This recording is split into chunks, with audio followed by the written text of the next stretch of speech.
Assalamualaikum warahmatullahi wabarakatuh. Waalaikumsalam warahmatullahi wabarakatuh. Alhamdulillahirabbil alamin. Wassalatu wassalamu ala asrofil anbiya'i wa mursalin. Asyhadu an la ilaha illallah wahdahu la syarikalah wa asyhadu anna Muhammadan abduhu wa rasuluh. Allahumma shalli ala sayyidina Muhammad wa ala alihi washabihi ajmain, amma ba'du. Yang kami hormati Bapak Rektor, Bapak Wakil Rektor Universitas Muhammadiyah Indekang, teman-teman panitia dan peserta webinar yang sangat saya banggakan. Yang pertama, saya mengucapkan terima kasih atas kehormatannya yang diberikan kepada saya untuk diskusi yang terkait dengan analisis data kualitatif. Namun untuk memahami analisis, maka harus memahami dulu tentang metode penelitian kualitatif. Nah, jadi temanya adalah metode penelitian kualitatif, analisis, dan kemungkinan publikasi di jurnal nasional dan internasional, terdiri atas 67 slide. Ya.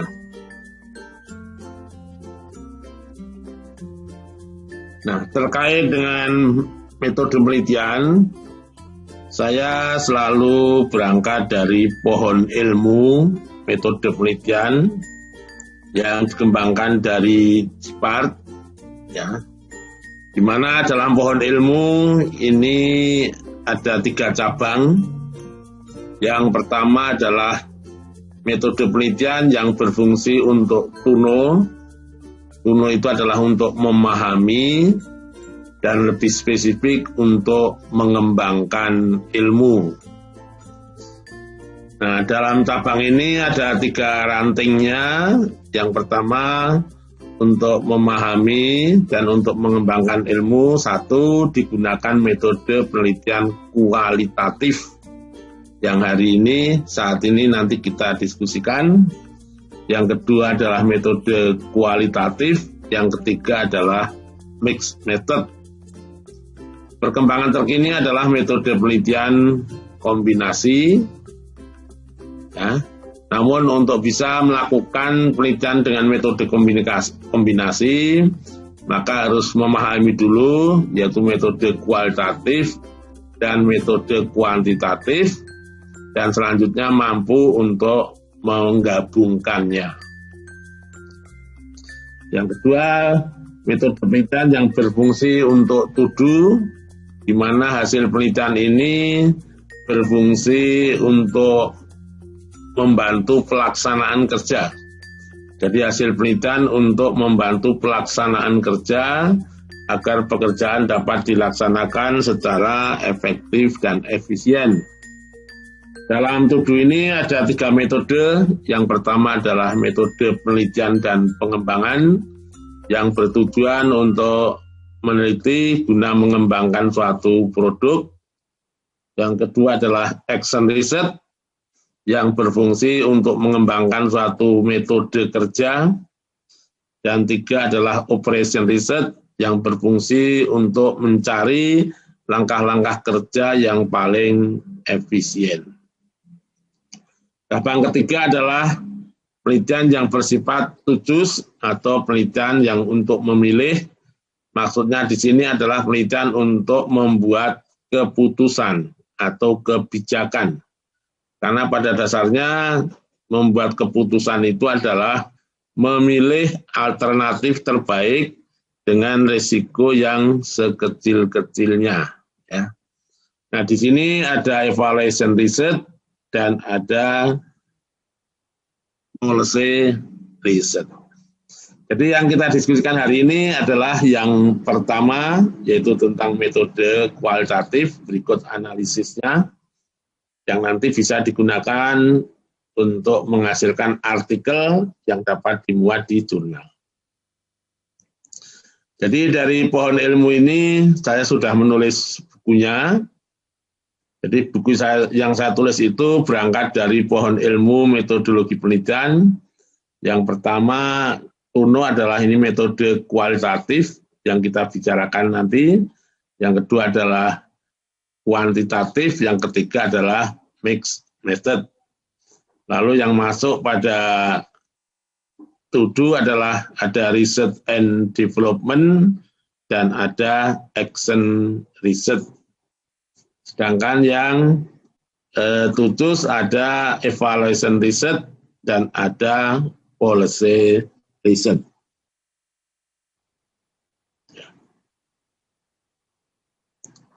Apakah suara saya jelas didengar, Ibu Moderator?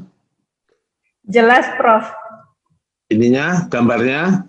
Iya, jelas juga, Prof. Ya. Ini peserta yang lain menggunakan link apa ini? Kok nggak kelihatan? Ya. Ada yang YouTube, Prof. Semua YouTube ya? Ada yang di Zoom, ada juga yang di YouTube. Cuma videonya dinonaktifkan. Oh ya, oke. Nah, jadi macam metode penelitian menurut pohon ilmu itu ada yang berfungsi to know, to do, dan to choose. Lalu yang to know adalah metode penelitian kualitatif, ini kuantitatif, kualitatif, dan mixed method. Lalu yang to do tadi adalah R&D, lalu action research dan operation research. Lalu yang to choose ada metode penelitian evaluasi dan metode penelitian kebijakan. Jadi sekali lagi ini satu yang kita diskusikan.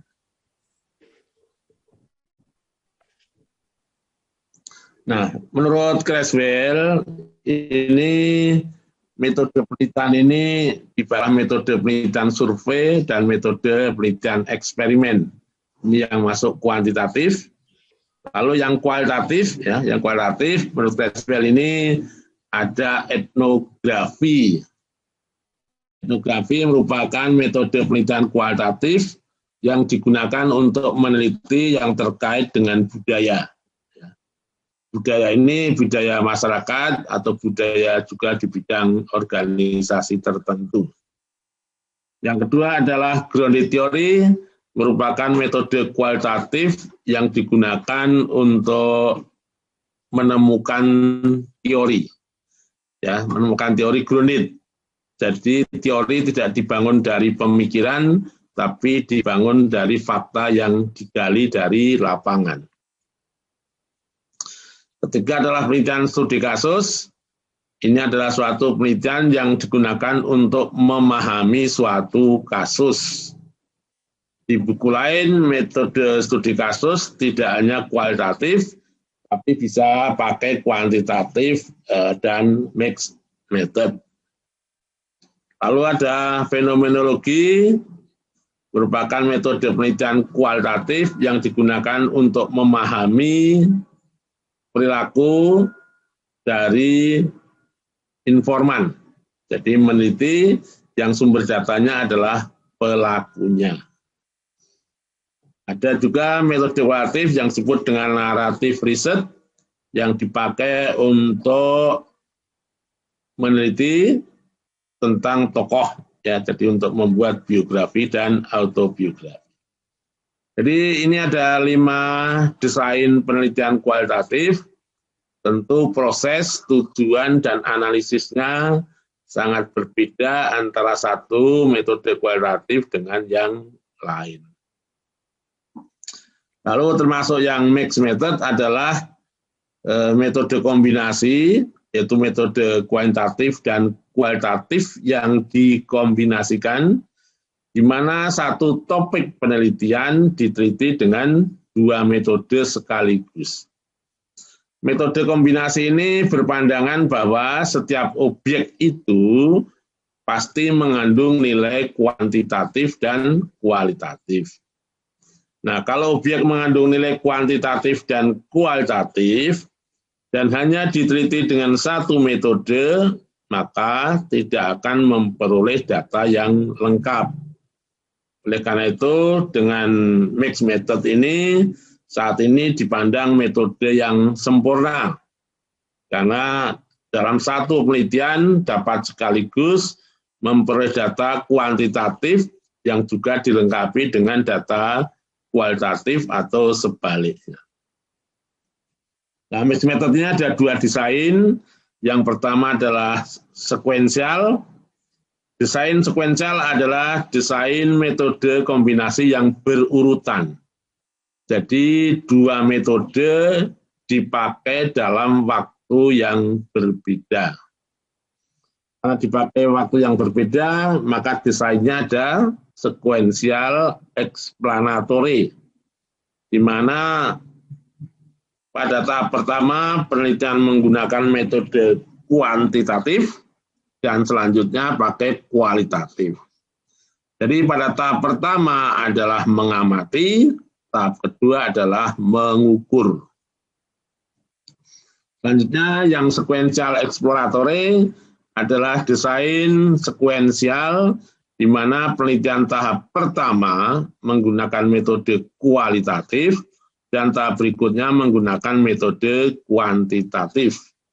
Jadi tahap awal mengamati, menggali, wawancara, observasi, dan tahap berikutnya melakukan pengukuran. Ya. Jadi ini adalah dua metode digunakan secara berurutan. Desain yang kedua disebut dengan concurrent, di mana dalam desain ini dua metode digunakan dalam waktu yang sama. Jadi rumusan masalah juga setelah membuat satu rumusan masalah kuantitatif, lalu diikuti dengan kualitatif. Nah, desain concurrent juga ada dua, ada yang concurrent triangulasi, di mana dalam hal ini penelitian menggunakan dua metode yang porsinya itu sama. 50% kuantitatif dan 50% kualitatif. Sedangkan untuk desain yang kedua disebut dengan embedded, di mana dua metode digunakan dalam dua metode digunakan dalam porsi yang berbeda. Jadi kalau desain embedded ini ada yang metodenya primer, ada yang sekunder. Yang metode primer itu yang campurannya lebih banyak dari yang sekunder. Yang primer bisa kuantitatif, bisa juga kualitatif. Nah, tadi sudah disampaikan menurut Creswell itu ada 5 desain kualitatif, tapi dari berbagai buku ini menunjukkan bahwa nama-nama metode kualitatif itu cukup banyak. Misalnya Jacob ini mengklasifikasikan metode kualitatif itu ada 5, sedangkan Munhal ini mengklasifikasikan metode kualitatif ada 3, dan Lene ini ada 6 metode kualitatif, lalu Strauss ini ada 5 metode kualitatif, Morse itu ada 4, lalu Mustex ini ada 6, dan Jensen, Lincoln ini ada 9. Jadi sini ada 9 macam metode kualitatif. Miles and Huberman mengklasifikasikan ada 4, dan Slave William ada 4, lalu Creswell ada 5. Ya. Jadi nama metode kualitatif ini setiap penulis itu berbeda-beda, demikian juga dalam analisis datanya. Tidak seperti metode kuantitatif, yaitu jelas, baik dari desain, teknik pengumpulan data, instrumen, analisis data, semuanya itu sudah jelas.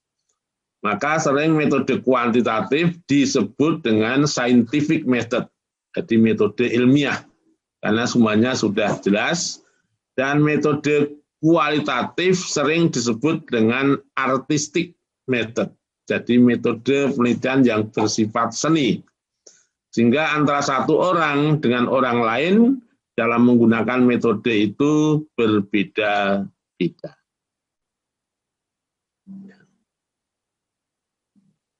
Apa itu metode penelitian kualitatif? Jadi metode penelitian kualitatif sampai saat ini di Indonesia itu ada yang pola pikirnya itu kuantitatif. Jadi metode kualitatif tapi pola pikirnya positivistik. Nah, metode ini sering digunakan oleh teman-teman yang takut dengan statistik. Sehingga pola pikir kuantitatif tapi datanya itu data kualitatif. Nah, yang kita bicarakan adalah pola pikir yang induktif, di mana dengan metode kualitatif digunakan untuk eksplorasi, lalu menemukan kategorisasi, menemukan konstruksi, dan memahami suatu makna dari yang diteliti. Nah, jadi kalau saya definisikan ini cukup panjang, karena ini merangkum dari berbagai referensi. Metode penelitian kualitatif adalah metode penelitian yang berlandaskan pada filsafat empirisme atau post-positivism atau interpretif. Ya. Jadi filsafatnya banyak untuk metode kualitatif ini, di mana metode kualitatif digunakan untuk meneliti pada kondisi objek yang alamiah, natural setting, di mana peneliti adalah sebagai instrumen kunci. Ya. Lalu pengumpulan data dilakukan secara triangulasi, yaitu gabungan observasi, wawancara, dan dokumentasi. Data yang diperoleh cenderung data kualitatif, analisis datanya bersifat induktif kualitatif, dan hasil penelitian kualitatif dapat bersifat temuan, potensi, dan masalah, keunikan objek, makna suatu peristiwa, proses dan interaksi sosial, kepastian kebenaran data, konstruksi fenomena, dan temuan hipotesis. Jadi metode kualitatif ini fungsinya lebih banyak dari kuantitatif. Jadi metode kualitatif yang selama ini ada, tadi sudah disampaikan, filsafatnya itu sebenarnya filsafat empirisme, lalu konstruktif dan interpretif, di mana penelitiannya dilakukan pada objek yang alamiah. Ini berlawanan dengan eksperimen. Kalau eksperimen dilakukan di laboratorium yang sifatnya buatan. Lalu metode penelitian kualitatif itu tidak menggunakan instrumen yang tertutup seperti kuantitatif, tapi instrumennya adalah peneliti sendiri. Kenapa peneliti sendiri? Karena metode kualitatif itu sifatnya akan menemukan. Kalau menemukan kan tidak mengukur, karena tidak mengukur sehingga tidak pakai instrumen. Ya, ini yang perlu dipahami. Jadi di metode kualitatif sifatnya menggali sehingga tidak memerlukan instrumen yang berupa untuk pengukuran. Lalu pengumpulan data ini gabungan observasi, wawancara, dokumentasi yang digunakan secara bersama-sama. Hanya di era pandemi ini karena ya ada risiko tinggi ke lapangan, sering observasi dilakukan dengan daring dan tidak langsung ke lapangan. Nah, analisis data kualitatif bersifat induktif. Sekali lagi, model analisis kualitatif itu juga sangat bervariasi antara satu buku dengan buku yang lain. Seperti kuantitatif, analisisnya jelas, pakai deskriptif, inferensial adalah parametris, non-parametris, itu statistiknya jelas.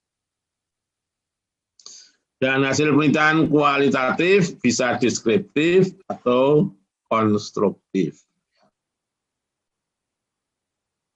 Nah, kalau dibuat dalam bentuk fungsi, jadi fungsi metode penelitian kualitatif yang pertama adalah deskriptif kualitatif. Jadi dalam penelitian itu ada deskriptif kualitatif dan ada deskriptif kuantitatif. Nah, untuk metode kualitatif Deskripsinya adalah deskripsi kualitatif dengan melakukan narasi terhadap objek yang diteliti. Sifatnya memberikan narasi. Jadi ini adalah level yang terendah. Penelitian bersifat menggambarkan atau memotret. Yang kedua, penelitian digunakan untuk memahami keunikan fenomena. Jadi metode kualitatif ini tidak ingin generalisasi, tapi justru ingin meneliti sesuatu yang berbeda, sesuatu yang memiliki keunikan, sesuatu yang memiliki suatu keunggulan. Ketiga, melalui metode kualitatif digunakan untuk memastikan kebenaran data. Sering data itu antara satu sumber dengan sumber yang lain itu berbeda.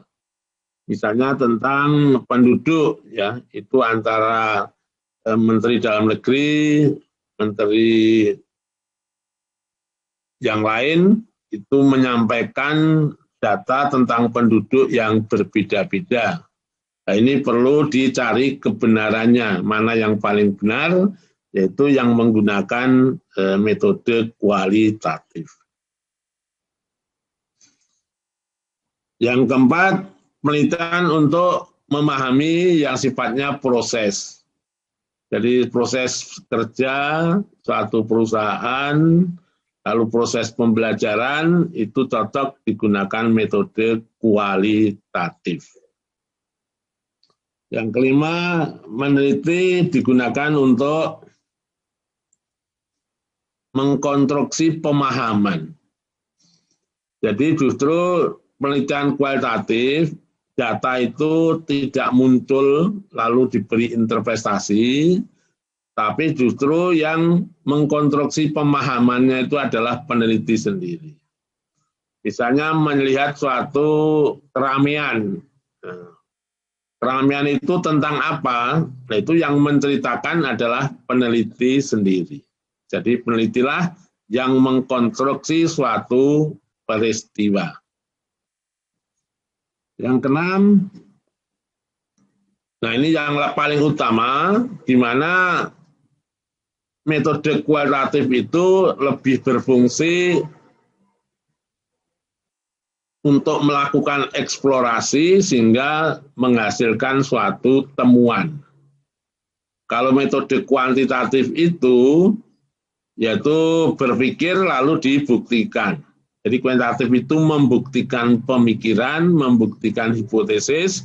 Kalau kualitatif itu menemukan hipotesis. Atau mudahnya, kuantitatif itu mengembangkan ilmu melalui pembuktian, teori, atau pemikiran. Sedangkan kualitatif itu mengembangkan iptek melalui eksplorasi. Jadi berbeda ya antara konfirmasi atau pembuktian dengan eksplorasi. Nah, penelitian yang lebih sulit dari metode kualitatif adalah untuk memahami makna dari butir 1 sampai 7. Karena yang 1 sampai 6 ini ya, setiap metode ini ya dalam data kualitatif ini mengandung makna. Maka setiap peristiwa itu perlu diinterpretasikan. Ya. Sebagai contoh, melihat orang menangis. Nah, itu maknanya apa? Apakah dia itu senang atau sedang susah atau sedang haru sehingga menangis. Jadi metode kualitatif itu secara teknis itu sebenarnya lebih sulit dari kuantitatif karena peneliti harus menemukan. Karena harus menemukan, maka peneliti harus lama di lapangan. Apalagi kalau penelitian sampai memahami makna. Jadi dari segi waktu, penelitian kualitatif itu bisa sebulan. Kalau kuantitatif dengan mengedarkan kuesioner mungkin bisa 5 hari. Nah, ini contoh ya memotret, penelitian yang memotret. Ya, memotret. Lalu dengan potret, pertama memotret kondisi di luar, ya, halamannya, lalu gedung-gedungnya, lama-lama masuk memotret ke dalam. Ini adalah penelitian yang deskriptif, kualitatif, menggambarkan apa yang dilihat, baik yang di luar maupun di dalam. Ya, ini bentuk satu keunikan objek. Ya, umumnya gedung yang miring itu kan suatu peristiwa negatif. Ya, tapi menara ini kondisinya miring, tapi justru bisa menghidupi satu kecamatan. Nah, ini kan satu keunikan objek, ya, suatu hal yang sifatnya negatif, tapi justru mampu menghidupi orang. Seperti halnya kalau di kelapa, ya, kelapa yang kopior, ya, kopior itu kelapa yang rusak, tapi justru harganya lebih tinggi dari yang normal. Di Jakarta ada gedung yang miring, bukannya menjadi objek, tapi malah menjadi dijauhi oleh orang. Jadi ini adalah suatu keunikan dari objek yang tidak dimiliki di tempat lain. Nah, peneliti kualitatif mendeskripsikan keunikan objek yang diteliti ini. Di Jawa juga ada keunikan objek antara Candi Borobudur dan Candi Prambanan. Ya. Jadi pada tahun abad 9 itu sudah terjadi tingkat pengetahuan yang luar biasa dari bangsa kita, di mana pada tahun 900-an sudah memiliki 2 bangunan yang luar biasa. Dan ternyata bangunan ini dibangun karena adanya persaingan antara agama Buddha dan agama Hindu. Candi Borobudur adalah candi Buddha, sedangkan Candi Prambanan adalah candi Hindu. Jadi masing-masing juga memiliki suatu keunikan dari objek tersebut.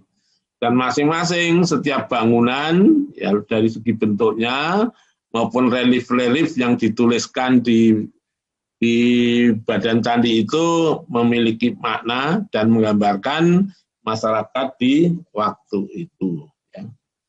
Jadi Indonesia itu selama 2 milenium pertama itu adalah Candi Prambanan dan Borobudur sebagai suatu keunggulan dalam milenium ini.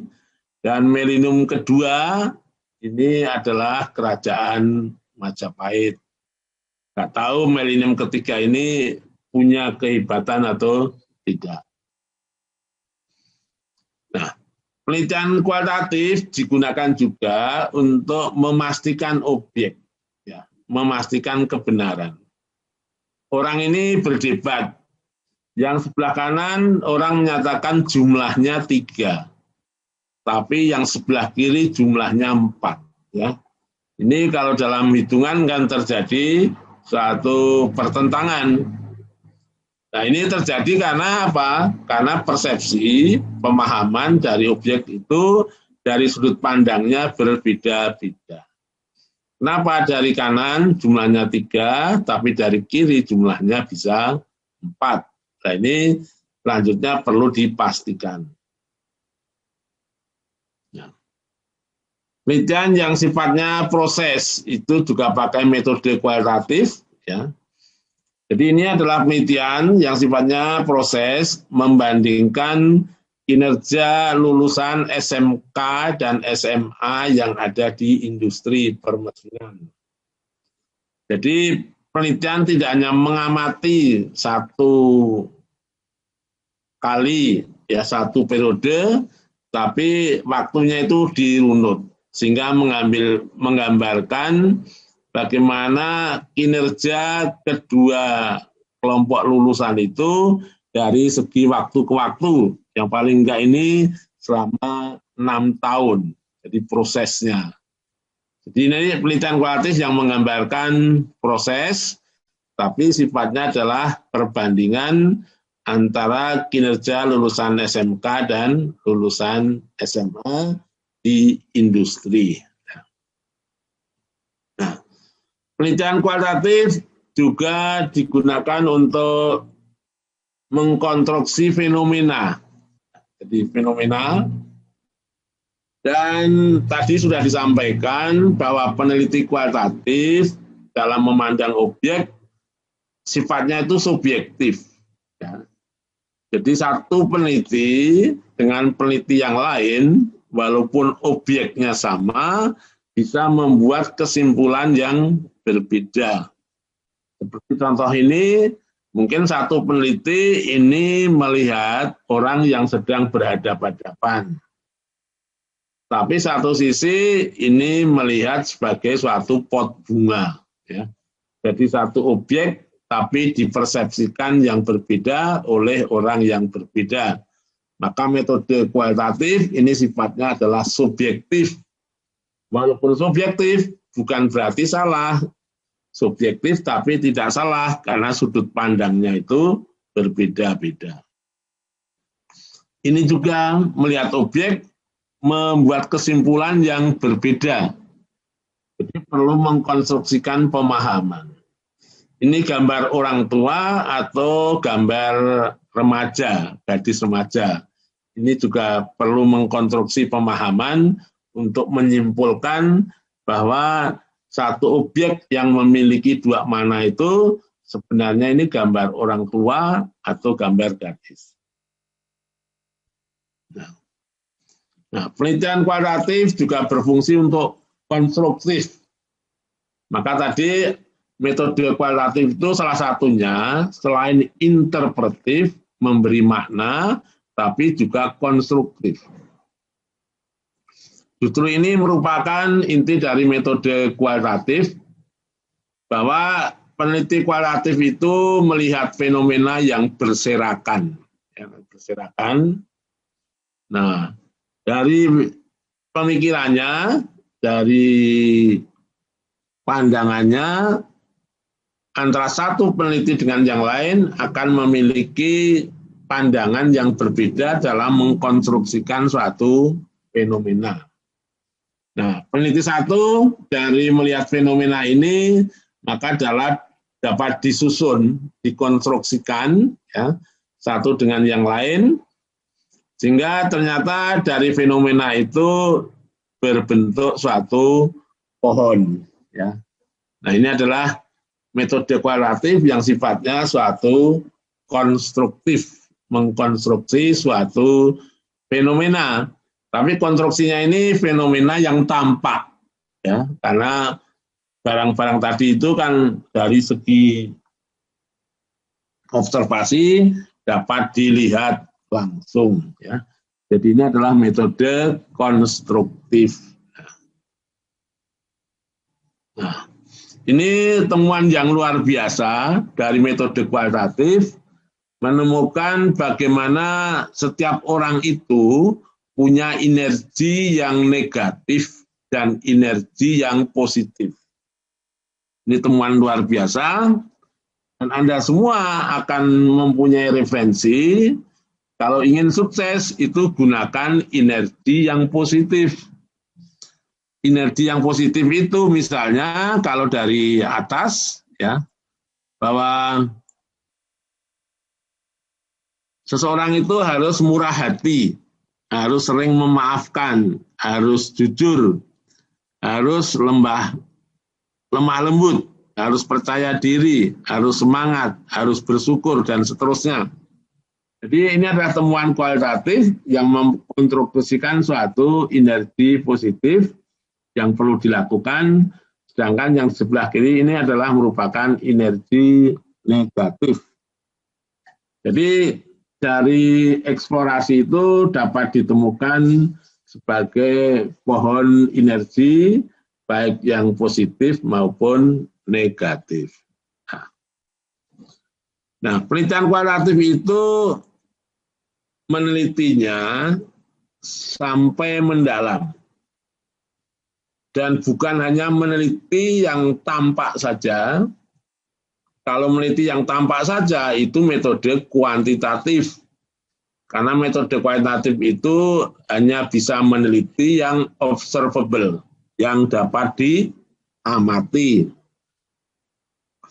Sedangkan metode kualitatif yang sifatnya eksplorasi, ini adalah meneliti ibarat gunung es, yang diteliti itu bukan hanya yang tampak, tapi sampai yang mendalam. Misalnya meneliti tentang korupsi di Indonesia. Korupsi itu perbuatan negatif atau sudah menjadi budaya. Budaya itu artinya korupsi itu suatu perilaku negatif tapi diterima oleh masyarakat. Sehingga masyarakat itu tidak protes. Nah, yang terlihat adalah yang korupsi dari segi jumlahnya berapa orangnya, tapi justru peneliti harus dapat menggali secara mendalam sampai akarnya yang menyebabkan timbulnya korupsi itu apa.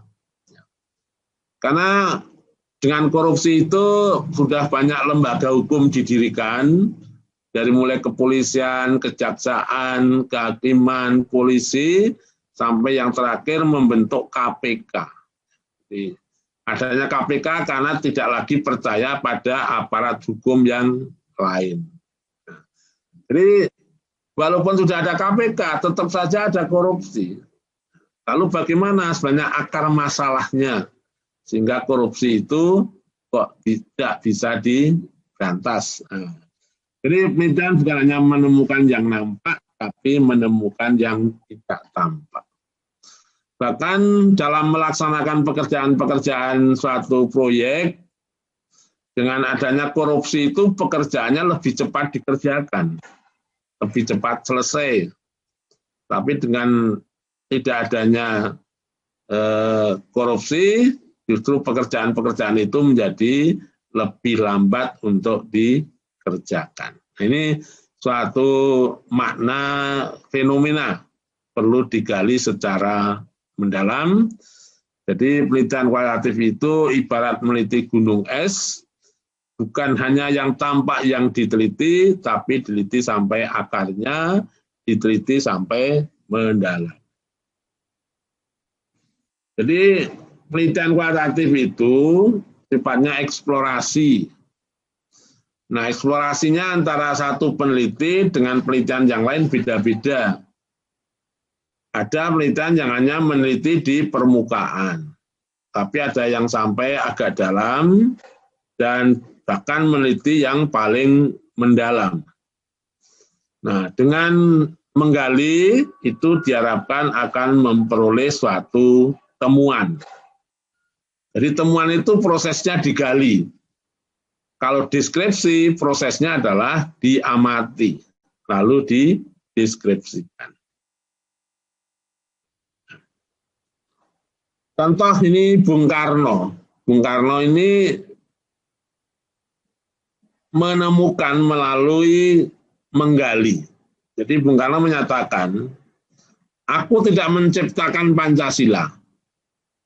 Apa yang aku kerjakan hanya menggali jauh ke dalam bumi kami.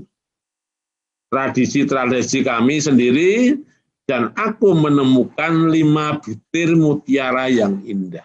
Jadi ini kalau dilihat dari suatu metode, ini adalah metode kualitatif, yaitu menemukan 5 butir.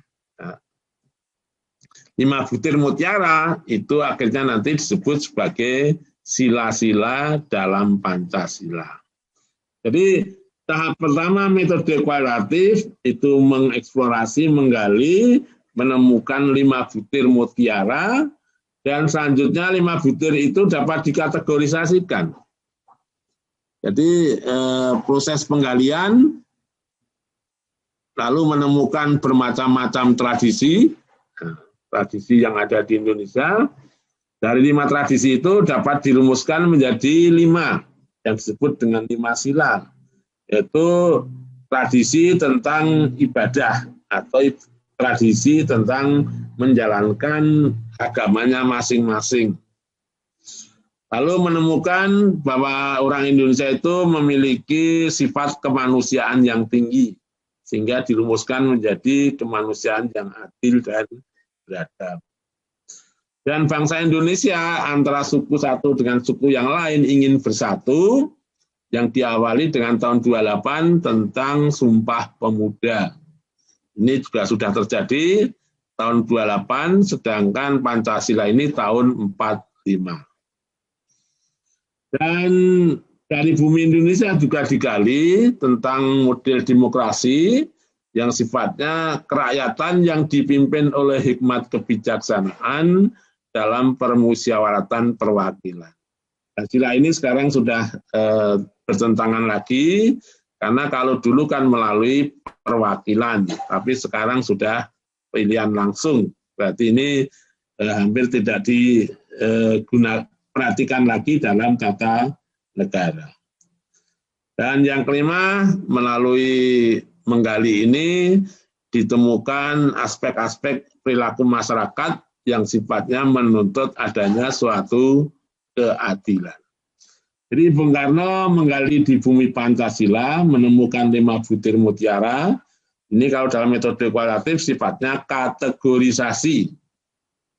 Nah, setelah kategorisasi lalu dikonstruksikan, ya, antara 5 butir mutiara tadi ternyata satu sama lain itu memiliki hubungan, satu sama lain itu memiliki keterkaitan, sehingga 5 mutiara itu temanya kalau dalam penelitian itu judulnya disebut dengan Pancasila. Ya. Ini adalah contoh penelitian kualitatif yang mudah dipahami, menggali, mengkategorisasikan, lalu membuat tema. Nah, penelitian kualitatif juga meneliti yang sifatnya memahami makna suatu budaya. Ini kalau dilihat dari tinjauan ekonomi kan sesuatu pemborosan. Pekerjaan tidak menghasilkan apa-apa, justru malah keluar uang, tapi kenapa kok dilakukan? Ini bisa terjadi karena adanya suatu keyakinan. Ya, ibarat orang Islam naik gaji karena suatu keyakinan. Tradisi ini dilakukan juga karena suatu keyakinan. Nah, bagi peneliti kualitatif yang diperlukan adalah apa makna di balik kegiatan-kegiatan yang sifatnya tradisi tersebut. Nah, peneliti kualitatif itu sering bertemu dengan orang. Nah, ini saya contohkan bertemu dengan Mona Lisa. Nah, dia menggunakan bahasa tubuh, antara lain mengedipkan mata. Apa makna mengedipkan mata? Apa makna tersenyum? Ya, ini tidak bisa dilakukan dengan metode kuantitatif karena perilaku-perilaku ini mengandung makna. Ibarat kita kalau disuruh sering menganggukkan kepala atau geleng kepala. Nah, geleng kepala berarti artinya tidak setuju, dan menganggukkan kepala artinya setuju. Tapi bahasa tubuh ini berbeda dengan India. India itu justru kalau menggelengkan kepala itu artinya setuju. Berarti bahasa tubuh yang sama mempunyai makna yang berbeda. Inilah metode kualitatif. Ini di Demak juga ada bangunan masjid yang dibangun oleh salah satu wali Songo, yaitu Sunan Kalijaga, membangun masjid di mana dalam struktur masjid itu ada 3 atap. Nah, 3 atap ini juga mengandung makna antara satu atap dengan atap yang lain. Ini dikaji dengan metode kualitatif. Bagaimana langkah-langkah penelitian kualitatif secara umum? Ya, kami sampaikan bahwa metode kualitatif itu mengembangkan ilmu melalui eksplorasi. Nah, karena sifatnya eksplorasi dan untuk menemukan, maka penelitian kualitatif bisa berangkat dari masalah, bisa berangkat dari potensi, dan bisa berangkat karena ada rasa ingin tahu, ya, ingin tahu objek. Yang berangkat dari masalah, itu pun masalah tidak harus merupakan masalah yang jadi. Karena setelah di objek, nanti akan bisa berkembang masalahnya. Sehingga pada bab ini, bab pendahuluan itu, sifat latar belakang masalah itu masih sifatnya sementara dan mungkin akan berkembang setelah di lapangan. Tentu setiap penelitian itu akan menggunakan teori, dipandu oleh teori. Kalau dalam metode kuantitatif, teori digunakan untuk membuat definisi operasional, digunakan untuk merumuskan hipotesis, dan digunakan untuk mengembangkan instrumen penelitian. Tapi di metode kualitatif, karena sifatnya tidak membuktikan, tapi akan menemukan, sehingga teori bagi peneliti akan berfungsi untuk mengenali objek yang diteliti. Dan setelah itu digunakan untuk analisis data. Jadi tidak mungkin seorang peneliti akan bisa mengenali objek kalau nggak punya teorinya, nggak punya wawasannya. Mungkin teman-teman yang di bidang pendidikan akan sulit melakukan penelitian di bidang kedokteran karena nggak punya wawasan tentang apa yang diteliti. Ya. Jadi sekali lagi, teori dalam metode kualitatif digunakan untuk mengenali objek yang diteliti dan melakukan analisis data. Setelah peneliti memiliki wawasan tentang objek yang diteliti, maka selanjutnya peneliti akan menentukan key dan spesialis informan. Jadi di sini peneliti tidak menggunakan sampel random, tapi peneliti menggunakan sampel yang bersifat purposif dan snowball.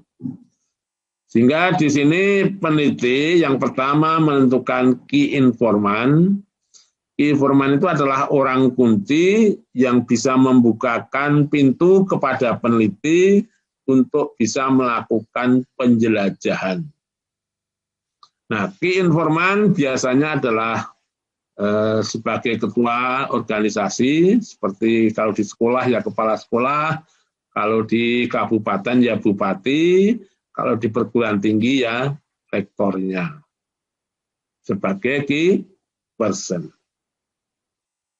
Nah, setelah key person mengizinkan peneliti melakukan penjelajahan, sehingga untuk memperoleh informasi yang lebih lengkap lagi, peneliti menghubungi spesialis informan. Jadi informan yang memiliki spesialis tertentu di bidangnya masing-masing. Jadi di sini peneliti tidak menggunakan sampel random, tapi purposif dan snowball.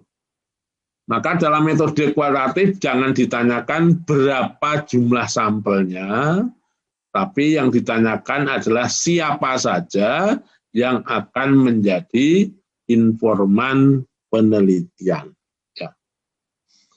Nah, setelah masuk ke lapangan, maka peneliti akan melakukan penjelajahan umum pada objek yang diteliti.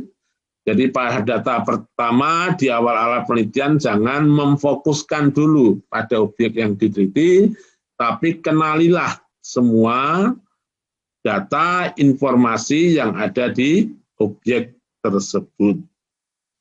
Nah, setelah melakukan penjelajahan, maka peneliti sudah memfokuskan pada bidang tertentu dan melakukan pengumpulan data dan analisis data selama di lapangan.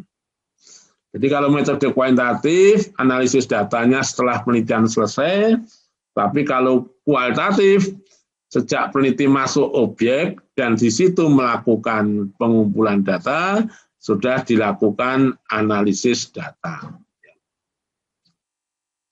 Nah, penelitian yang di lapangan ini ada yang cepat, ada juga yang mungkin lambat. Nah, penelitian-penelitian yang lambat itu biasanya peneliti tidak bisa segera menentukan key informan dan spesialis informan. Sehingga yang ditemukan adalah informan-informan yang tidak memahami objek yang diteliti.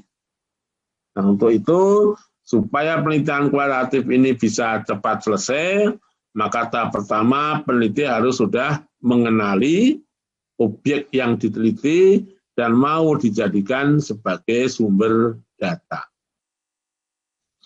Nah, setelah itu peneliti, setelah data semua terkumpul, lalu peneliti kembali diadakan analisis data setelah di lapangan.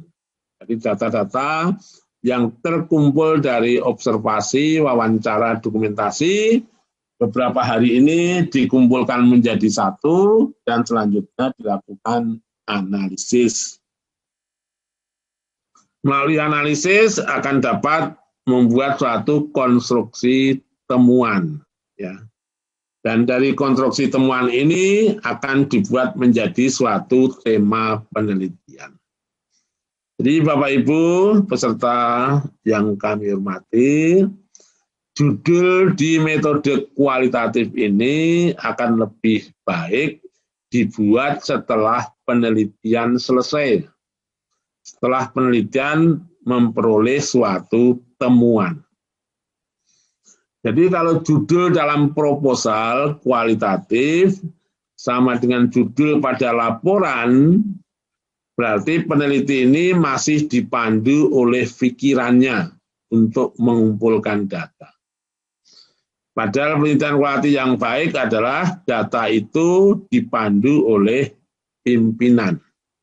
Ya, data itu dipandu ya melalui temuan-temuan. Nah, sehingga judul penelitian ini dibuat setelah penelitian selesai dan selanjutnya dibuatlah suatu laporan penelitian. Ya, sekali lagi, prinsip dasar metode kualitatif yang sifatnya temuan itu dilakukan melalui eksplorasi. Ya. Penelitian bisa berangkat dari masalah, tapi sifatnya sementara. Bisa juga berangkat dari potensi, dan bisa juga berangkat dari ada rasa ingin tahu di objek itu ada apa. Ya. Dan dalam metode kualitatif tidak ada satu langkah-langkah yang baku untuk digunakan, karena penelitian kualitatif itu bersifat art atau seni, sehingga satu sama lain itu boleh menggunakan cara yang berbeda-beda, tapi hasilnya diharapkan sama, yaitu suatu temuan. Ya. Bukan suatu gambaran, tapi suatu temuan. Dikatakan temuan berarti sebelumnya belum dikenal oleh orang lain. Nah, bagaimana cara menentukan informan dalam metode kualitatif? Yang pertama tadi kan memilih key person. Jadi di sini adalah pimpinan suatu unit kerja yang akan diteliti, itu diminta izin supaya peneliti bisa masuk ke seluruh objek. Nah, setelah diizinkan, maka peneliti menentukan spesialis informan. Misalnya dalam suatu perusahaan datang ke bagian pemasaran untuk memahami bagaimana proses pemasaran suatu produk. Nah, di pemasaran sudah selesai, karena ada produk-produk yang reject, maka datang ke bagian produksi. Kenapa ada sebagian pemasaran yang dipasarkan itu ada kegiatan-kegiatan yang tidak akurat sehingga terjadi suatu kesalahan. Nah, setelah datang ke C, ya terkait dengan proses produksi, masih disuruh datang ke supervisornya. Ya. Kenapa dalam produksi terjadi banyak kesalahan. Nah, setelah itu datang ke yang lain, ya, sehingga jumlah informan akan diketahui setelah penelitian selesai. Ya. Jadi setelah selesai penelitian ini baru dapat diketahui berapa jumlah informan. Dan jumlah informan tidak diketahui sebelum atau tidak diketahui dalam proposal. Dalam proposal yang dikemukakan adalah kemungkinan siapa-siapa saja yang akan menjadi informan. Ini tentang cara mengambil sampel dalam penelitian kualitatif. Jadi metode kualitatif bukan menekankan pada banyaknya orang, tapi lebih menekankan pada lengkapnya informasi. Nah, orang-orang yang tidak menguasai informasi, walaupun jumlahnya banyak, tentu tidak diperlukan. Yang diperlukan adalah orang-orang yang menguasai informasi. Nah. Lalu berikutnya, bagaimana teknik pengumpulan data dalam metode kualitatif? Berbagai referensi, karena sifatnya peneliti ingin menemukan dan memahami makna, maka proses penelitian kualitatif ini agak panjang, ya, dan salah satu metodenya adalah melalui observasi partisipan. Jadi peneliti berperan serta di objek yang diteliti. Misalnya meneliti ingin memahami tentang kebahagiaan orang miskin. Nah, untuk memahami itu, maka peneliti hidup bersama dengan orang miskin itu, hingga sampai menghayati bagaimana rasanya menjadi orang yang bahagia, padahal menurut orang lain, dia tidak bahagia karena miskin. Dari observasi perlu didukung oleh in-depth interview. Karena kalau observasi itu lebih pada apa yang tampak, sedangkan in-depth interview itu bisa menggali informasi-informasi yang tidak tampak, informasi-informasi yang mengandung makna. Bahkan sampai di dalam hatinya akan diketahui bagaimana perasaan dalam itu. Yang ketiga adalah menggunakan dokumen. Ya. Jadi metode kualitatif ini penelitiannya menggunakan teknik pengumpulan data sekaligus itu bersama-sama melalui observasi, in-depth interview, dan dokumen. Kalau satu sama lain terjadi pertentangan atau perbedaan data, maka peneliti akan mengulangi ya dengan cara yang berbeda dan dihasilkan suatu informasi yang baru yang berupa suatu temuan. Nah, analisis data penelitian kualitatif ini sudah masuk ke analisis. Di mana dalam analisis penelitian kualitatif itu tergantung pada desainnya, desain metode kualitatifnya. Ini saya kutipkan beberapa teori tentang analisis, dan menurut Miles and Huberman dinyatakan bahwa the most serious and central difficulty in the use of qualitative data is that method of analysis are not well formulated. Jadi tidak ada cara analisis data kualitatif yang dibuat dalam bentuk yang sudah jelas. Sekali lagi, karena analisisnya bersifat memahami makna, bersifat mengkonstruksi makna, sehingga satu sama lain analisisnya adalah berbeda. Dan analisis ini memerlukan daya kreatif yang tinggi, sehingga disampaikan data analysis is critical to the qualitative research process. Jadi peneliti kualitatif itu harus memiliki kepekaan dalam melihat suatu objek. Karena kalau tidak memiliki kepekaan, melihat suatu fenomena itu suatu hal yang biasa.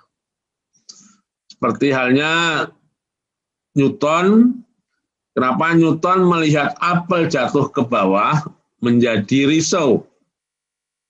Padahal kita semua melihat apel jatuh mungkin suatu kebahagiaan karena bisa menemukan sebuah apel tanpa harus memetik. Nah, ini kan berbeda pandangan. Newton melihat apel jatuh aja suatu fenomena yang memiliki keilmuan. Kenapa apel jatuh kok tidak ke atas tapi kok ke bawah? Nah, melalui apel jatuh lalu dilakukan analisis dan eksperimen sehingga Newton mampu membuat rumus-rumus tentang gravitasi. Ya. Itu karena hanya melihat apel yang jatuh, di mana orang lain menganggap itu yang biasa, tapi Newton menganggap itu yang luar biasa. Nah, selanjutnya dinyatakan bahwa analisis data itu selama dalam penelitian juga berproses. Ya. Mungkin analisis yang pertama, lalu kedua, ketiga bisa dilakukan untuk cara yang berbeda karena datanya itu juga berbeda.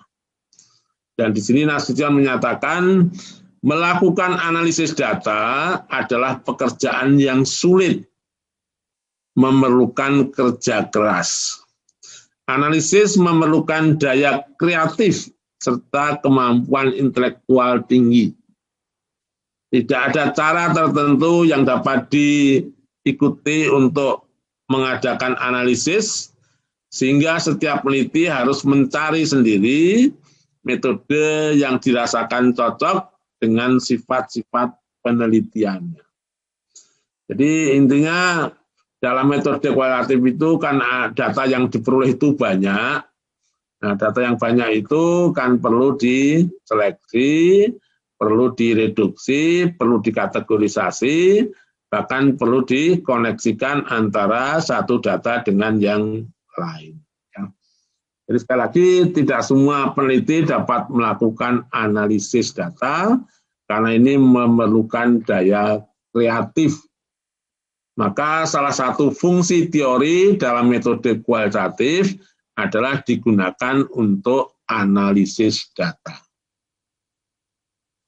Nah, jadi dalam penelitian kualitatif tadi memperoleh data yang empiris, ya data empiris, data yang tidak diberi makna.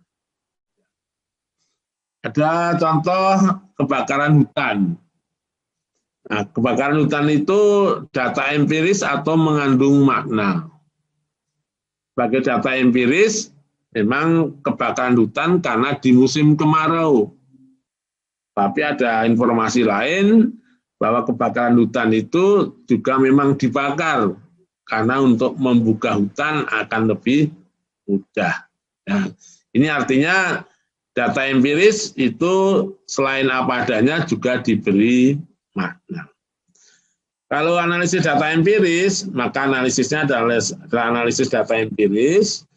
Tapi kalau datanya itu mengandung makna, maka yang pertama adalah analisis data empiris dan berikutnya analisis untuk memahami suatu makna dari peristiwa. Ya, disinilah yang menunjukkan penelitian kualitatif itu lebih sulit karena harus menggali makna dari suatu peristiwa. Ini beberapa referensi yang saya baca. Ada beberapa model analisis. Yang paling lama itu adalah Miles and Huberman. Ya, yang kedua itu Spradley, ini khusus untuk etnografi. Lalu yang lebih baru ini ada Creswell. Dan saya menemukan ada model yang lain yang menurut saya itu lebih mudah dipahami untuk analisis data. Jadi menurut Miles and Huberman, karena ini sifatnya penelitian kualitatif, ini kan nggak mengukur, tapi menggali.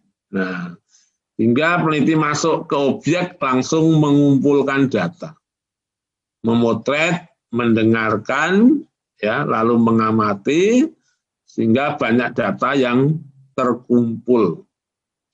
Karena data yang terkumpul itu banyak, maka perlu dipilih. Memilih data itu namanya data reduksi. Jadi data itu direduksi, dipilih, mana yang penting itu yang dipakai, dan yang tidak penting yang tidak dipakai. Dari reduksi data, selanjutnya peneliti menyajikan data atau deskripsi data. Ya, setelah direduksi, dideskripsikan, bahkan di situ nanti akan ada klasifikasi data. Misalnya masuk ke perguruan tinggi, pertama ada data tentang sarana prasarana, ada data tentang dosen, ada data tentang mahasiswa, ada data tentang hasil penelitian, dan seterusnya. Jadi itu akan ada data display.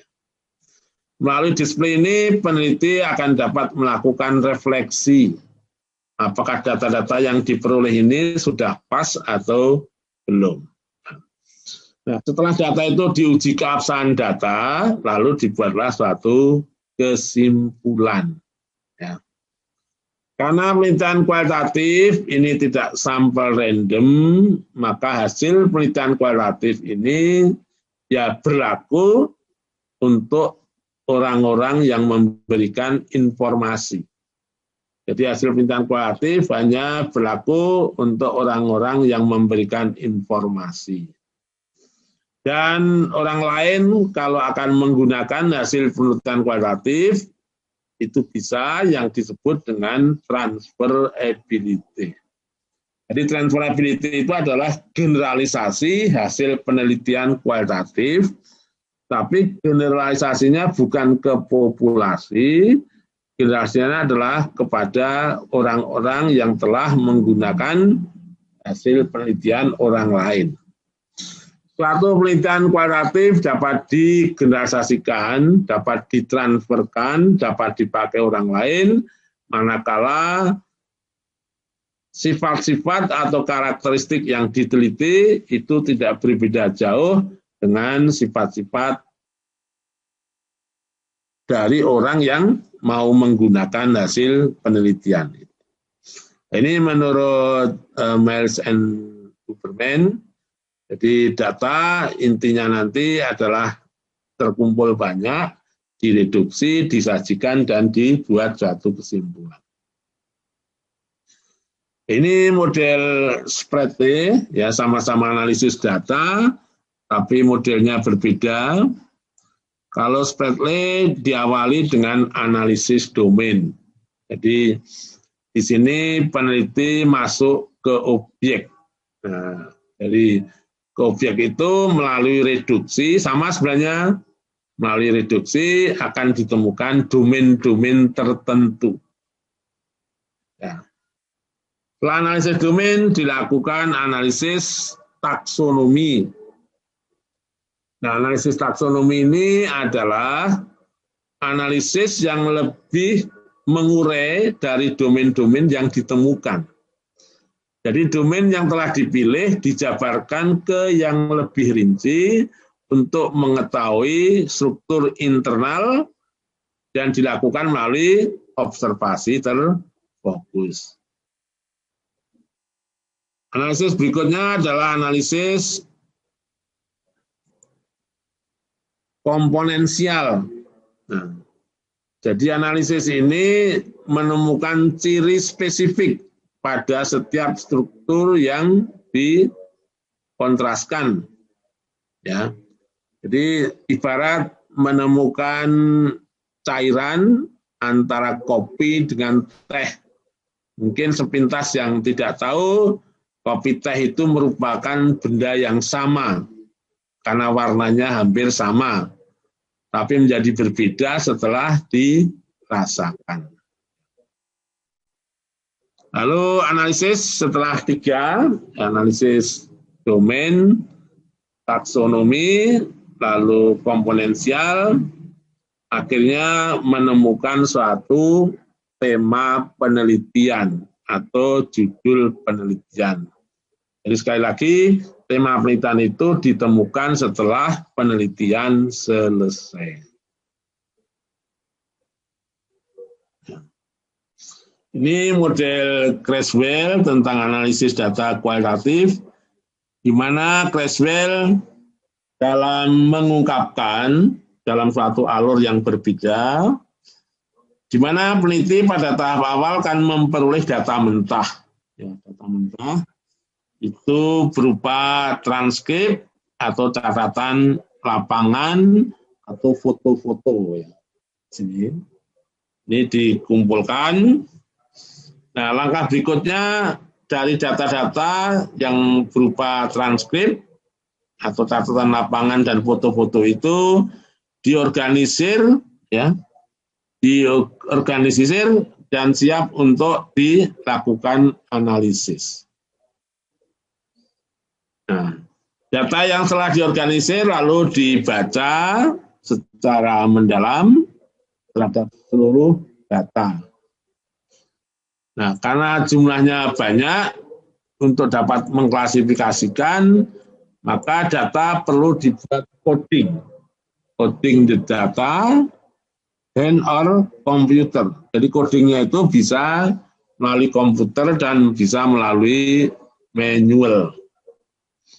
Nah, setelah coding data, dapat menemukan satu tema dan deskripsi data. Nah, dari akhir dari kegiatan ini, peneliti dapat menunjukkan hubungan antara data dengan data yang lain, dan selanjutnya memberi makna. Jadi ini dalam pola yang berbeda, namun ada beberapa prinsip yang sama tentang analisis data kualitatif.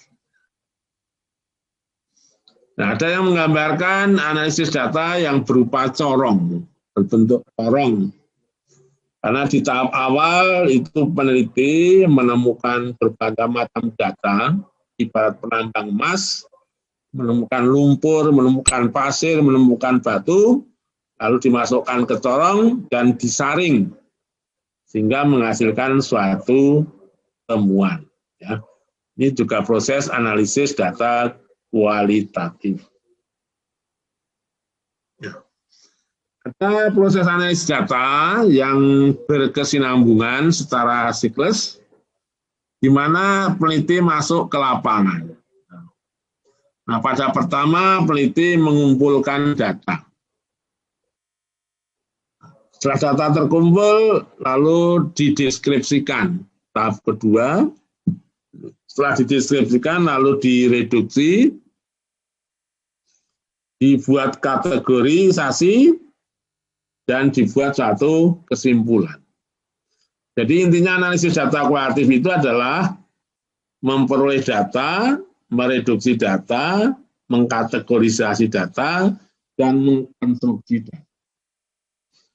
Jadi penelitian kualitatif itu dalam mengumpulkan data jangan to the point, ingin memperoleh data. Tapi pengumpulan data dilakukan secara tersamar, ya, kalau bisa peneliti itu tidak mengetahui kalau sedang diteliti. Sehingga di sini peneliti mengumpulkan data. Nah, jadi proses pengumpulan data, lalu deskripsi data, reduksi data, kategorisasi data dilakukan secara berulang-ulang dan sampai menghasilkan suatu data yang jenuh. Berarti peneliti sudah selesai dari lapangan.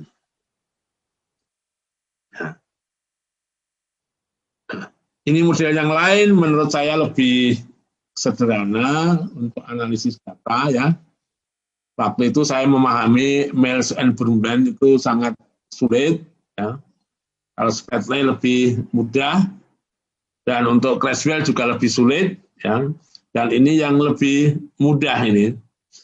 Pertama, karena peneliti kualitatif itu sifatnya kan menemukan, sekali lagi menemukan, maka menggali.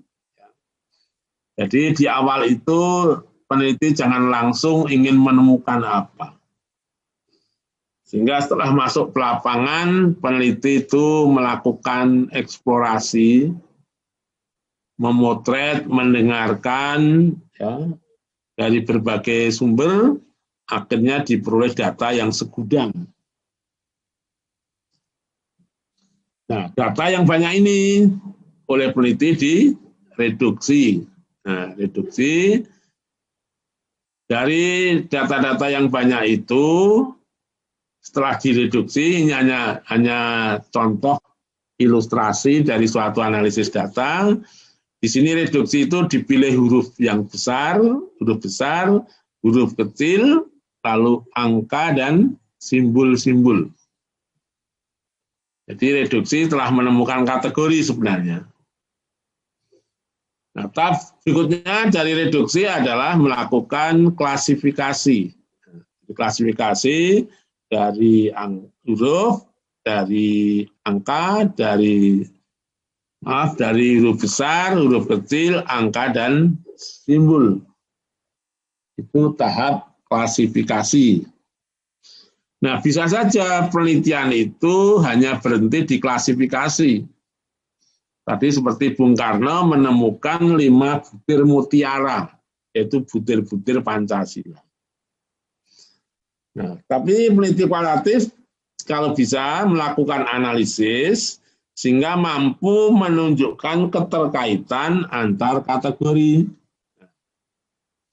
Jadi dalam konstruksi itu peneliti dapat menyusun ke dalam bentuk model PET analisis.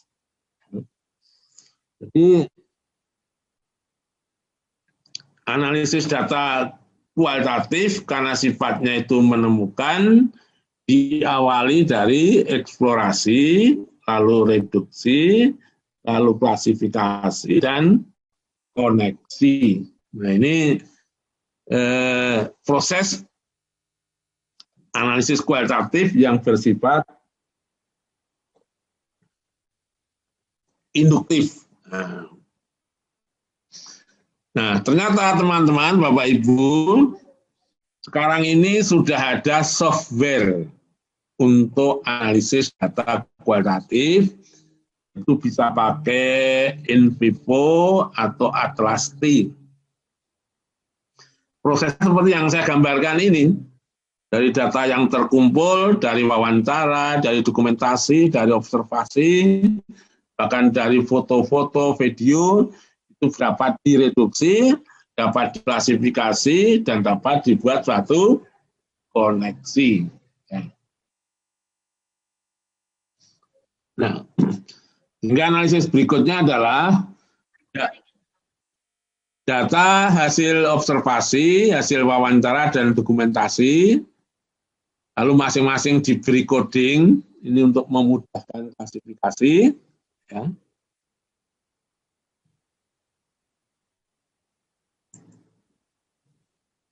Lalu dari coding itu direduksi masing-masing dari 3 pengumpulan data, dan masing-masing pengumpulan data akan menghasilkan kategorisasi, sehingga akan dirangkum menjadi kategorisasi yang total, atau kategorisasi hasil dari observasi, wawancara, dan dokumentasi. Nah, setelah menghasilkan kategorisasi, selanjutnya dibuat koneksi. Nah, untuk membuat reduksi, membuat kategorisasi, membuat koneksi, ini tentu dipandu oleh teori yang digunakan. Ya. Kalau nggak punya teori, kita tidak bisa mengklasifikasikan. Membedakan burung dengan ayam nanti nggak tahu, karena sama-sama bisa terbang. Itu kalau nggak punya wawasan tentang binatang. Membedakan badak dengan gajah nggak bisa, karena tidak punya wawasan itu.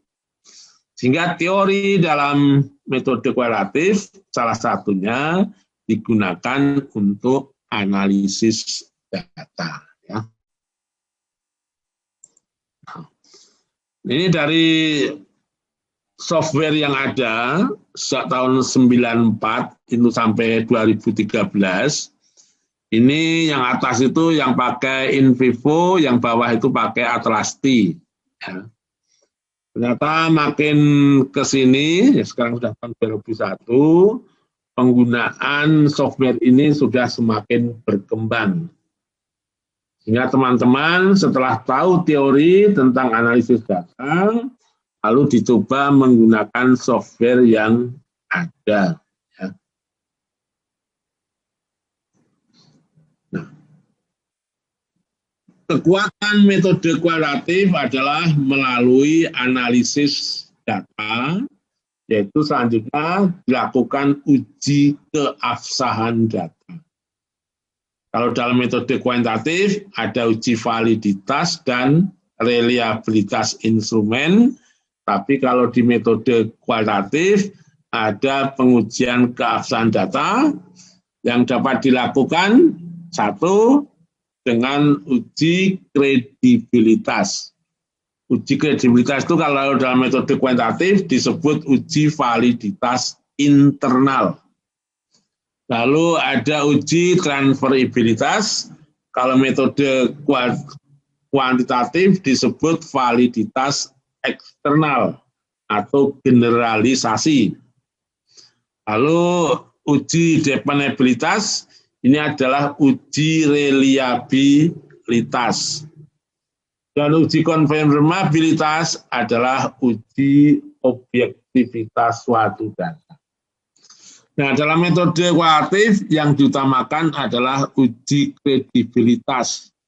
Karena uji transferibilitas ini adalah tergantung orang lain, tapi yang penting peneliti membuat laporan dan ringkasan yang menarik sehingga orang lain akan menggunakannya. Uji dependabilitas ini dilakukan melalui audit trail. Yang melakukan audit adalah di luar peneliti. Dan uji konfirmabilitas adalah uji objektivitas. Bisa dilakukan, dipresentasikan ke orang lain.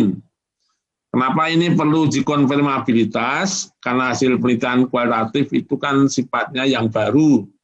Karena yang baru itu sifatnya masih subjektif, sehingga perlu diinformasikan ke orang lain. Nah, uji kredibilitas yang merupakan uji utama dalam metode kualitatif bisa dilakukan dengan satu perpanjangan pengamatan. Pengalaman saya meneliti kualitatif untuk disertasi sampai melakukan 5 kali perpanjangan. Ya. Karena saat ditanya oleh pembimbing ternyata datanya belum lengkap, sehingga saya harus kembali ke lapangan, dan setelah 5 kali perpanjangan, ini ternyata datanya sudah jenuh. Yang kedua, melalui peningkatan ketekunan. Ini ibarat kita ngoreksi soal ujian, maka yang dilakukan dari ini adalah membaca kembali data-data yang diperoleh dan data-data yang sudah dibuat ke dalam suatu data display. Nah, yang banyak juga uji keabsahan data dilakukan melalui triangulasi. Ada triangulasi sumber, di mana menanyakan ke sumber yang sama dengan cara berbeda. Tentang produksi, ditanyakan ke pemimpinan, ditanyakan ke bagian produksi, ditanyakan ke bagian marketing misalnya. Dan triangulasi juga ada triangulasi waktu, data yang sama ditanyakan dalam waktu yang beda. Ada juga triangulasi teknik. Sumber yang sama ditanya dengan teknik yang berbeda. Masih memberikan informasi yang sama atau tidak. Nah, penelitian kualitatif juga perlu didiskusikan dengan teman sejawat untuk bisa memberikan saran atas kekurangannya, ya, sehingga dapat diperbaiki. Dan uji kredibilitas juga dilakukan pakai analisis kasus negatif. Kasus negatif adalah kasus-kasus yang mungkin bertentangan dengan hasil penelitian untuk dilakukan pengecekan. Dan hasilnya dilakukan dengan member check. Jadi hasil penelitian kualitatif akan lebih kuat kalau dipresentasikan kepada orang-orang yang telah memberi data. Ya. Nah, ini contoh hasil analisis penelitian kualitatif. Ya. Jadi hasil penelitian kualitatif yang dapat dimasukkan ke jurnal internasional bereputasi, di mana hasil penelitian yang bersifat temuan baru dan punya manfaat nyata. Jadi hasil-hasil penelitian kualitatif yang bisa masuk ke jurnal internasional bereputasi, sekali lagi temuan, berupa temuan atau invensi atau discovery. Nah, dan dari temuan itu memiliki manfaat nyata. Setelah itu, hasil penelitian dianalisis dengan software in vivo atau software atlastik. Jadi Bapak Ibu kalau ingin menulis artikel di jurnal bereputasi untuk metode kualitatif, satu indikatornya adalah suatu temuan baru, keunikan baru, dan itu mempunyai manfaat nyata. Lalu penelitian kualitatif dianalisis dengan salah satu software, bisa pakai in vivo atau dengan atlastik. Ya. Nah, ini syarat untuk bisa masuk jurnal internasional. Sebagai contoh saja, hasil penelitian di suatu perguruan tinggi ditemukan jumlah dosen yang jabatan fungsional lektor kepala cukup banyak. Dosen sering mengikuti pelatihan penulisan karya ilmiah. Karya ilmiah yang dibuat dosen cukup banyak, antara lain menulis di jurnal, membuat buku, dan media pendidikan yang efektif.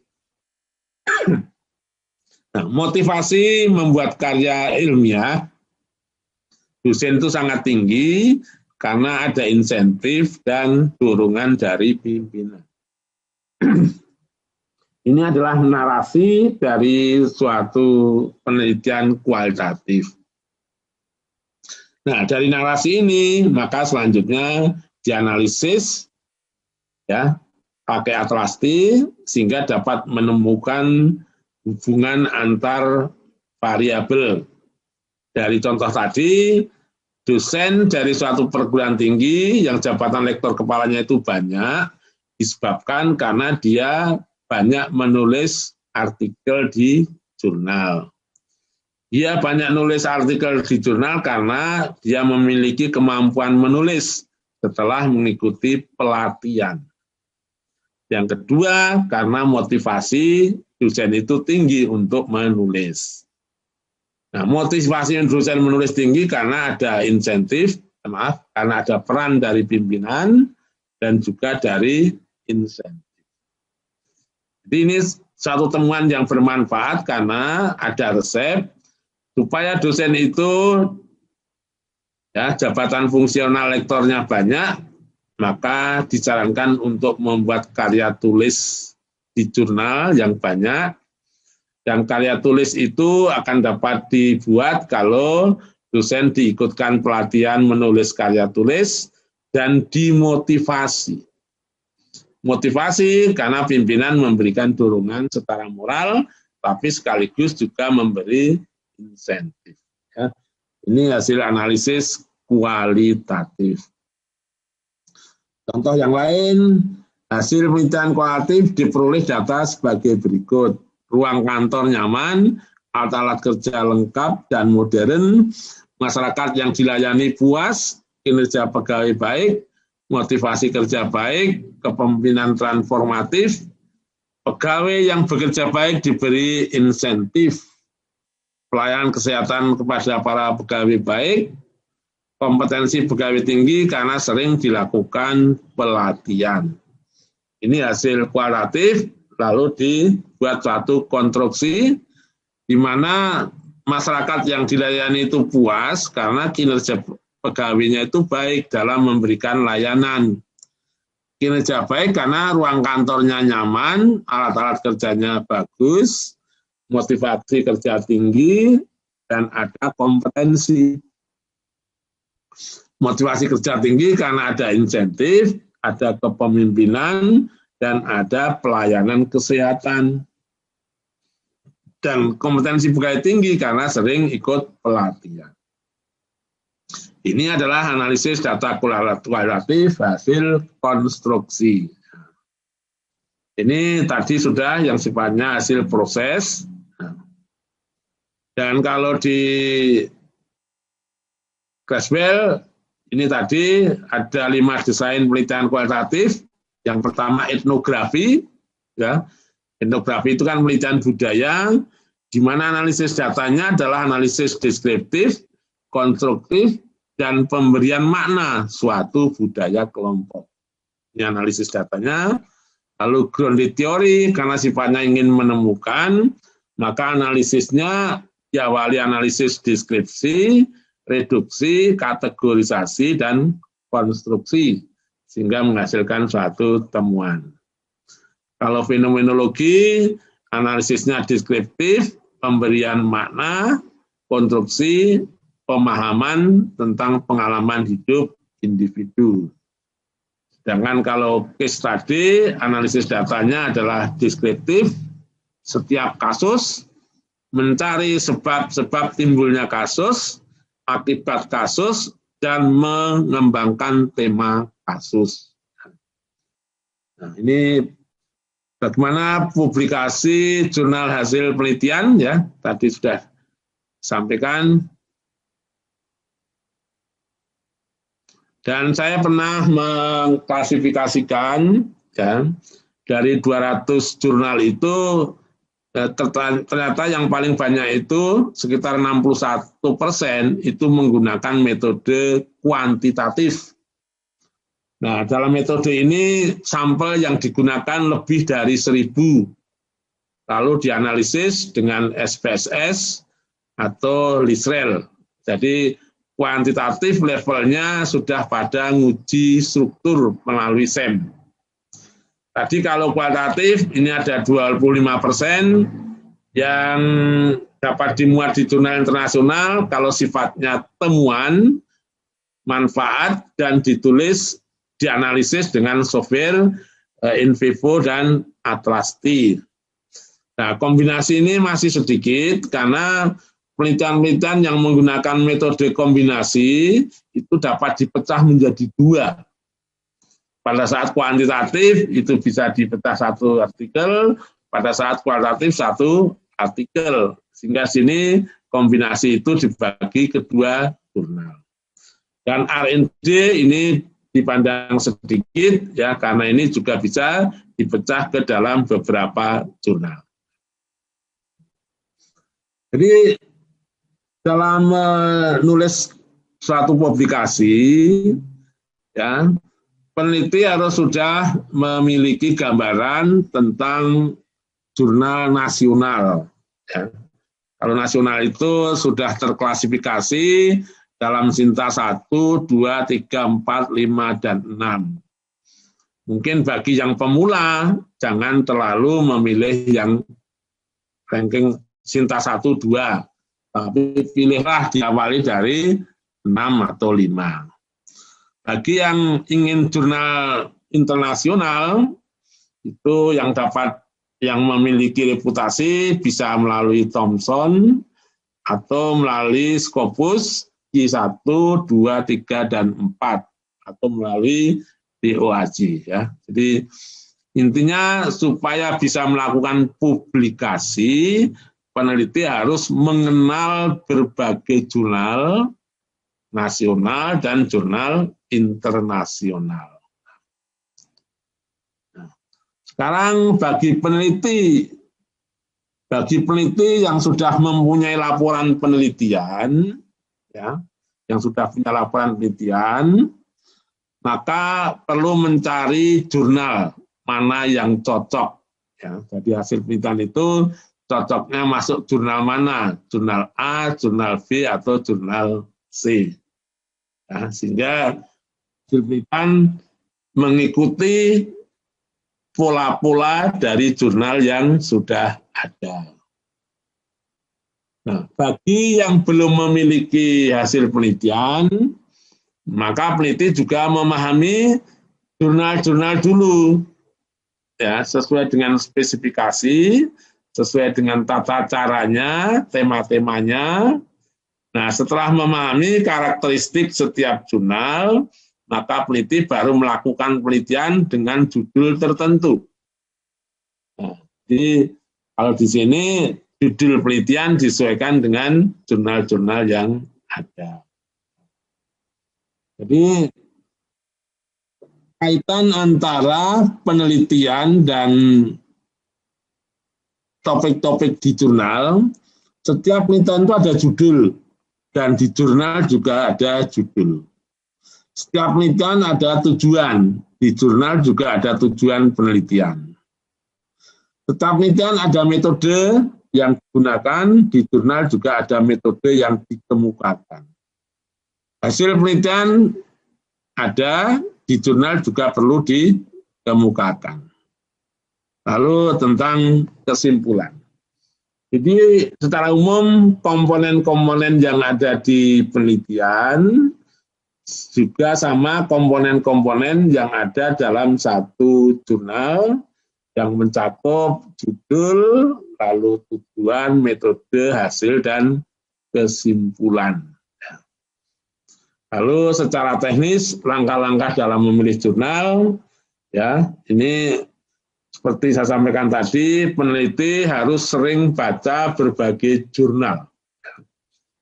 Ya, saya sudah punya murid, ya, sekarang jurnal internasionalnya banyak sekali, dan setelah termuat satu jurnal, akhirnya termotivasi lagi untuk nulis-nulis yang lain. Karena di tempat kami yang menulis artikel jurnal internasional bereputasi mendapatkan insentif. Jadi ada lomba-lomba untuk menulis artikel di jurnal. Jadi tahap pertama memang peneliti harus memahami berbagai jurnal yang ada. Tadi kalau Sinta sampai Sinta 6, kalau Scopus sampai 4. Setelah memahami jurnal apa, cocoknya tema apa, maka peneliti melakukan penelitian. Ini wajib melakukan penelitian. Dan setelah melakukan penelitian tentu membuat laporan. Nah, membuat artikel itu diambilkan dari laporan penelitian. Jadi yang wajib adalah penelitian dan laporannya itu harus benar dulu dan menghasilkan suatu temuan baru tadi. Lalu ditulis di artikel dan cek turnitenya. Ya, jadi sejak awal sudah dicek supaya nanti di belakang kita tidak menyesal kalau ditolak. Nah, setelah ditulis maka disubmit ke jurnal tertentu. Nah, jurnal tertentu melakukan berbagai review. Biasanya peneliti akan mengikuti saran-saran. Setelah diperbaiki, maka diterima, accepted, dan akan dipublikasikan. Ya. Jadi terkait dengan penelitian ini, untuk bisa publikasi, peneliti harus memiliki hasil penelitian. Dan hasil penelitian tidak hanya kualitatif, bahkan kecenderungan ke depan nampaknya hasil penelitian yang menggunakan mixed method itu yang berpeluang untuk diterima. Lalu secara teknis, ya ini ada beberapa tips untuk bisa menulis di jurnal dan diterima. Yang pertama sama tadi bahwa peneliti harus mencari jurnal bereputasi, pakai Scopus atau yang lain. Nah, yang kedua adalah carilah jurnal sesuai dengan tema-temanya. Jadi kalau tema pertanian ya pertanian, kalau kependidikan pendidikan. Nah, setelah jurnal terpilih, maka urutkan berdasarkan jumlah artikel yang terbit pada tahun terakhir. Nah, tahun terakhir itu dari jurnal itu terbit berapa artikel. Sehingga nanti akan ketahuan berapa pesaing perbandingan antara yang mengirimkan dengan yang ditolak. Lalu cek satu persatu artikel yang dimuat di jurnal, lalu dilihat apakah artikel itu sebagai predator atau bukan. Lalu cek lagi apakah penerbit predator ya atau bukan. Nah, ini yang sering kita mengalami kesulitan antara predator dan bukan. Dan selanjutnya kunjungi jurnal ya, kunjungi jurnal, lalu akan dilihat intensitas penerbitan setiap edisi. Ada jurnal kalau sudah populer terbitnya itu rutin, ada yang per bulan, ada yang per 3 bulan, ada yang per 4 bulan. Nah, maka langkah 7 adalah pelajari setiap artikel yang diterbitkan, lalu di-download untuk dipelajari, pergunakan software untuk memahami setelah ditulis, maka cek bahasa dengan ahli bahasa, terutama bahasa Inggris, apakah sudah atau belum, setelah itu cek plagiasinya, turnitinnya, dan insya Allah akan dimuat dalam satu jurnal tertentu.